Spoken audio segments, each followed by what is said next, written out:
Hello, welcome. Today, what do those buttons do? Part 2. Another set of buttons, actually 2 sets of buttons, but you're going to have to wait till the end to find out exactly what they all do. Yeah, one of the problems you got with 1980s, 1970s and all that sort of stuff is they had mini systems and all sorts of things. And some of the decks that are available today on the eBay and all that, they came from systems. So they do things that they don't have the ability to do anymore, don't need to do anymore. So let's have a look, see what the buttons do. Just to set the ball rolling, all decks should have at least one of these knobs that's on here, which is the record level, although some of them don't. And the balance is one that's a little bit more exotic, but everybody should have a counter reset if they've got a counter. This is an important one and useful in terms of if you've got earpods and things. This is the headphones volume control. It controls only the volume out of the headphones, not anywhere else on the machine in 99.9% of the cases. This one's the Dolby Switch. It's a rotary switch on this. It's got Dolby B and C. Some have got Dolby S. Some switches are only slide switches because they're just either Dolby on or off or noise reduction on or off. What are they for? They suppress the hiss. This one's one of my favourites. If you have it switched on and you don't need it switched on, then you'll not probably notice that it is switched on. But if you haven't got it switched on when you need it switched on, you will really know it. This is only needed when recording FM radio. On to the last one on this deck that's of interest. This is the bias control. There's a video about that.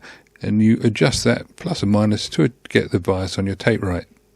So now we're going to look at this deck, which is a Toshiba. You've got the balance control, which is great for the microphones because you've got 2 microphone inputs on here. Then you've got the tape select switches there, which on some decks are automatic. And then on here you've got the Dolby switch. As I said before, it's just an on-off. So here we are back with our old friends, record level, noise reduction, play type and record type. But then we've got dubbing high speed and dubbing standard. Now, what's that about? Before we get stuck into that, have you remember the bias control on the black deck? Well, this is the automatic equivalent of it. You push that and it biases the tape for you. Magic piece of kit. Back to dubbing. This is a dual deck and it's got dub start. It's also got parallel record. So what's the difference? Well, one's taking a tape from one to the other and the other one's recording 2 tapes at once.